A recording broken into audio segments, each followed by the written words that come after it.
नमस्कार, सगळ्यांचं स्वागत आहे परत माझ्या एक छोट्याशा व्लॉगमध्ये। तर आता माझ्याकडे उरलेले सकाळचे 2 आंबे, तर त्याचे आता किती दिवस ठेवलेले आहेत, म्हटलं खाईल पण खाताच येत नाही। तर ते 2 आंब्याचा मी मँगो शेक बनवणार आहे घरच्या घरी। आता गरमी एवढी आहे, पावसाचा दिवस असून सुद्धा पाऊस येत नाही आहे। तर बघूया, एकदम छोटीशी रेसिपी आहे, सिंपल आहे, साधी आहे, पण खूप टेस्टी आहे आणि हेल्दी पण आहे। तर बघा, इथे मी घेतले 2 आंबे कापून, असेच सालपट वगैरे काढून 2 आंबे घेतलेले आहेत त्याच्यात। आणि आता आपण घेणार आहे याच्यात दूध घ्यायचे, आंबे आणि थोडीशी साखर। तर कंटिन्यू राहा। आता आपण यात दूध टाकू। आता मी अर्धा लिटर दूध घेतलंय। फक्त थोडंसं फिरून घेतलंय मिक्सरमध्ये दूध। आता थोडंसं आपण मिक्सरमध्ये हे फिरवलंय, दूध थोडंसं हे झालंय, हे बघा। फक्त आता यात जाईल आपण जे कट केलेले आंबे आहेत ना ते। आता आपण यात टाकलेत आंब्याचे तुकडे जे केलेले, ते दूध टाकले, त्याला एकदा मिक्सरमध्ये फिरून घेतलंय आणि आता त्याच्यात आपण मिक्स केलेत आंबे। आता आपण यात साखर टाकूया।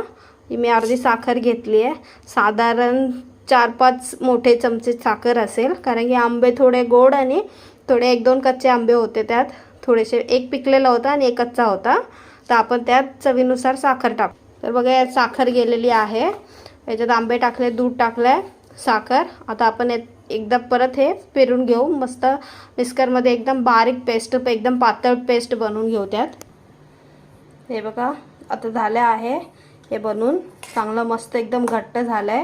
यात साखर आहे, आंबे आहेत आणि दूध आहे। तर हे आता आपण थोडा वेळ फ्रीजमध्ये थंड व्हायला ठेवून देऊ। आता बघा, आपला हा मँगो शेक पूर्ण तयार झाला आहे। तर त्याला थंड केलं आहे। तर थंड झाल्यावर त्याच्यावर फक्त वरती चॉकलेट टाकलं आहे आणि एकदम थंड मस्त या गरमीच्या दिवसामध्ये पिया बनवून घरात। आता आंबे सगळीकडे भेटत आहेत, तर आंबे जसे भेटेल तसं तुम्ही हे मँगो शेक घरातल्या घरात एकदम सिंपल इझी, काही त्याच्यामध्ये तामझाम नाही करायचं आहे, काय नाही, एकदम करून खा, एकदम अप्रतिम लागतो हा। हे बघा, थंड मस्त फ्रीजमध्ये काढलाय तुम्ही। त्याच्यात हवं तर वरतून ड्रायफ्रूट्स वगैरे जे असते ते टाकू शकताय, तसंच पिऊ शकताय, त्याने आणखीन छान लागेल। पण मी असं सिंपल पिते, मला असंच आवडतं।